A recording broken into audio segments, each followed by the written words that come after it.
The What to Next podcast helps you build a TBR of each your favorite books. In each episode, Lori and Maine interviews authors and book influencers to recommend books they loved for you to pick up today. If you're an avid reader, always looking for your next great read, then the show. Hi, Carley. Welcome to What to Next podcast. Hi, thank you for having me. So happy to have you here. Tell us a little bit about yourself. What you've been up to? Sure. Yeah. So I've been writing a ton. My first book came out last year. It was called Every Summer After. And my next book, which is called Meet Me at the Lake, comes out on May 2nd. And I'm currently working on my third book. So it's so funny because when you are writing your first book, your debut novel, all you're thinking about is this one book and that set of characters in that world. And now it's like, oh, I have all these different people and worlds colliding in my mind. And I'm always afraid I'm going to say the wrong names. I know. It's like, okay, which one's my favorite child? It's probably the one that I'm currently writing. Or which one's my favorite thing? It's probably where I am. Or which one's my problematic child? The one that I'm working on, Yes. There's so many parallels between parenting and writing and publishing. It's so funny. What has been the most surprising thing being this journey? Because we talked when the debut was about to come out, and now it's been out a year and it has been successful and all the fun stuff, which is great. And then it's like, okay, writing now that I have to write on a deadline and all these different things are new things that you didn't expect about a year ago. Yeah, it was writing the second book was really challenging in the way writing Every Summer After wasn't. I wrote my first book in 4 months.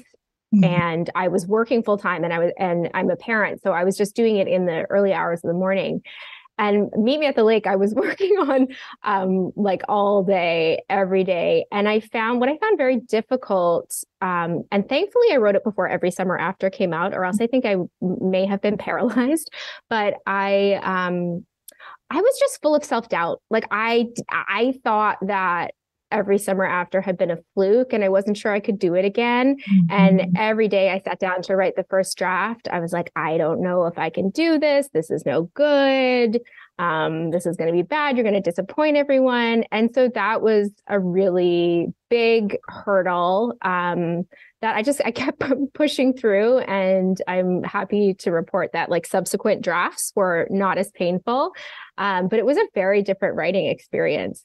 I really love Meet Me at the Lake. Just an FYI, I read it. I loved it. Thank you. It was just like, I don't know. It was different. It was not what I was expecting, but it was what I needed to hear. So, and sometimes you get in front of that. This is what I need to hear.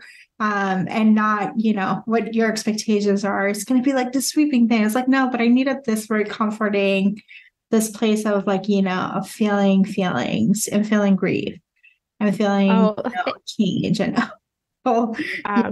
thank you so much. I just like had a full body, like I have goosebumps and I have a full body chill right now. That means so much to me. Thank you very much. Yeah. So I think it's, honestly, it's a part of being a writer is like, it's like embracing the unknown, embracing that not every book is going to be, the muse is going to come and it's just going to be like easy to just push to. And other books are just kind of like characters are going to take you to different places and you have to uncover different experiences and still like, embrace that your lived experience is going to be spilled over, in the book. Yes, absolutely. Yeah, it definitely does. And it's my third book that I'm working on now has been, again, a totally different experience with writing. And it's you kind of hope that you'll figure it out as you go along and it will get easier and easier. But I know that is not the case. But the third book has been really, really fun to work on. And it is like, this is still kind of all new to me, but it is really interesting to see how, these worlds that you create and these characters that you hang out with, how some of them come so easily to you, like with Meet Me at the Lake, Fern, who is our main character. I kind of felt like I got her right away. And of course that it takes time to have my idea of her come across properly on the page. But I just felt like I knew her really well from the get-go. Whereas Will, who is the love interest, the hero of the book, he was so difficult to pin down. And there was a while I was writing where I was calling him Slippery Will, because I just couldn't like get my hands around him. But eventually I think I got there. I think you got it. I think in some ways, Will is a difficult person to understand. And it's an onion, it's peeling the onions over and over and over and over to see like the real core issue. And it's and I'm doing things, I'm doing trauma healing right now. So I'm learning that things don't make sense, but there's a core memory that has nothing to do with everything that can impact, the rest of the world. And so I identify with Will in that sense of there's core memories that happen to him that have this ripple effect that are not, on page do not make sense, but in his life does make sense, Yes. Oh, that's so fascinating. And I didn't really understand what his problem was until I had kind of finished the first draft, at least the one that I was working on. Then I revise it like 6 times before I submit it. But I was sitting with it and I still wasn't sure I had him quite right. And I had a coffee with a close friend of mine, and we had a very personal conversation about ourselves. And I've known this person for a very long time, and we were talking about stuff we'd never talked about. And she was like, I wonder if one day this will come up in your writing. And I was like, I don't know about that. And then I went home and I thought about it. I went for a run. I was like, oh, I know what Will's problem is. And it really helped, like unlocking that in my brain really helped me figure him out. Yeah. So we've been talking about Will and Fern, but tell us the elevator pitch. What is the hook about this book? Oh yeah, nobody knows what the heck we're talking about. Sorry, everyone. Sure. So Meet Me at the Lake is about Fern and Will, who meet as strangers when they're in their early 20s. They've just graduated from school, and they have this chance encounter in the city that leads to them spending 24 hours together. And they have a really great connection, and they talk about their lives, and they tell each other secrets, and they talk about, their plans for the future and how they think their lives are going to turn out. And they make a pact to meet in a year's time at the resort where Fern grew up. And Fern shows up and Will does not. And then cut forward 10 years later, and Fern has gone back home to run the resort. And the place is in a pretty bad state. Her ex-boyfriend is the manager. And in walks Will, who she hasn't seen for a decade, with an offer to help. And Fern she needs help. She's not sure if she can trust him. He is vastly different from the person that she remembers. And, she is a little hurt from being ghosted in the past. And she feels like he's keeping something from her, that he's not like being completely truthful. And the book is told, like every summer after, the book is told in alternating timelines. So it goes back and forth between the present summer, where you're at Brookbanks Resort with Will and Fern and the guests there, and there's this kind of fun cast of characters. And then the 24 hours in the past, 10 years ago, where they're kind of wandering around the city and getting to know each other. And that's the gist of it.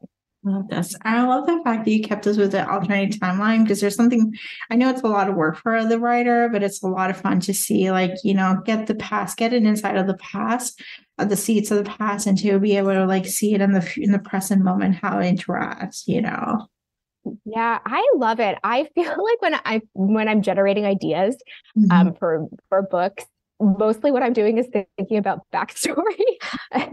And my editor's like, yeah, that's great, but what is the story? I'm like, yeah, but listen to all these things I know about these characters. So I love how alternating timelines get I love it when backstory is story. So I love that about that method. And also I feel like it's a bit of a cheat, because you get to write 2 short stories in one instead of one long one. Yeah. and so it can be I can see there are definite challenges it presents, but it also has some it has some positive parts too. I love this.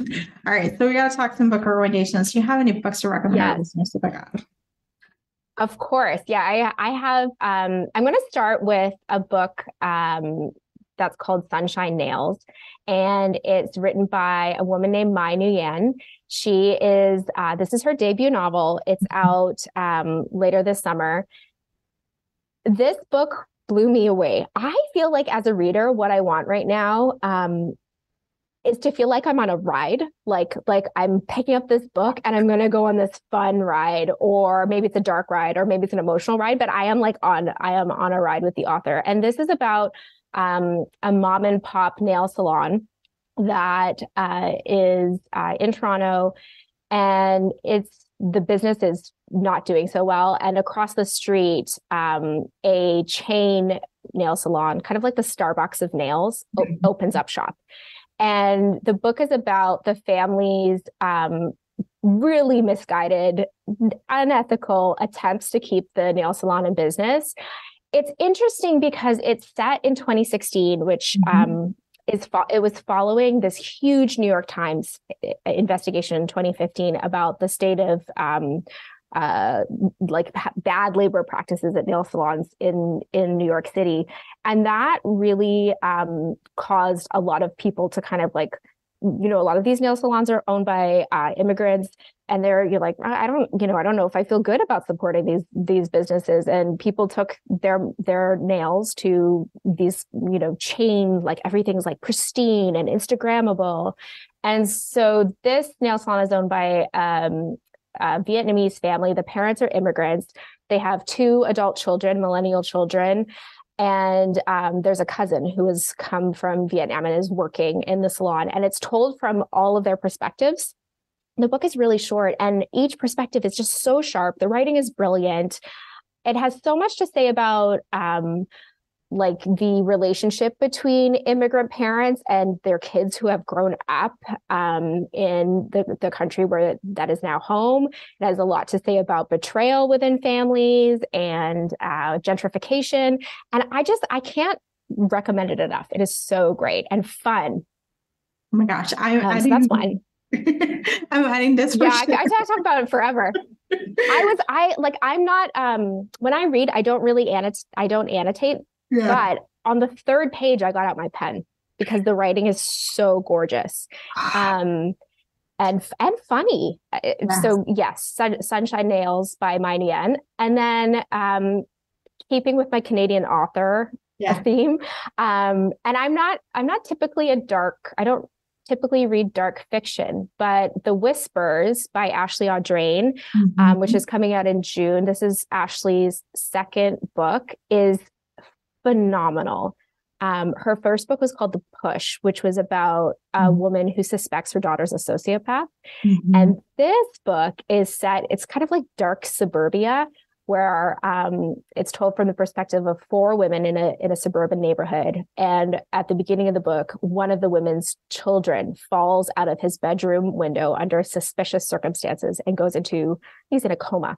And so it's kind of like what happened there. And then it's basically about the secret lives of these 4 women.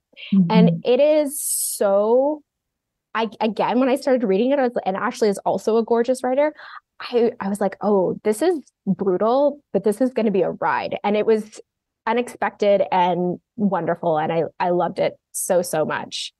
And then in romance, I feel like there's so many good romance books coming out this year, and it's so hard to pick one. But you know what else? You know what I'm going to say? If you read Meet Me at the Lake and you enjoy that, you should read Ashley Poston's The 7-Year Slip, which is coming out. Sure what month it's coming out. I'm sorry. July. I think it's around in the summer. Apologies, Ashley. I'm sorry. And so it is about a couple that meets in an apartment that causes you to travel 7 years into the past or the present. It's like a time travel apartment. And so they meet in this apartment, but they're out of sync in time. And what I love The Dead Romantics, Ashley's book last year. It was one of my favorite romances last year. And Ashley and I share an editor. And so I got this early copy of her book, and Amanda was like, I'm curious, like, I can't wait for you to read this one, because you two were having a weird mind meld as you were writing. Like, we're exploring similar themes, and there are even like little teeny details that we both have in the book. And I was reading it, I was like, oh, it's so interesting how Ashley and I are exploring the idea of, the person you think you're going to be and the person you are, and how time changes us in two very different ways. And Ashley creates these really like magical worlds and in this one apartment for this book. And it's just so fun to spend time with. But I really recommend reading both the books together and just seeing like, oh, it's so weird, some of the things they were both thinking about. I am bumping that up for sure. Oh yeah. It's really good. Oh my gosh. I love these recommendations. Carley, tell us where we can find you online. Sure. Yeah. I'm most active on Instagram, and I'm at Carley Fortune, and my website is carleyfortune.com. And I have a newsletter that I send out. So that's the place to subscribe to it. Awesome. Thank you, Carley, for being on the show. Thank you for having me. If you enjoyed this podcast, feel free to share with friends, subscribe, rate, and review the show. This is the easiest way to support the podcast. For a list of books mentioned and other book recommendations, please visit whattoreadnextblog.com. Thank you so much for listening, and happy reading.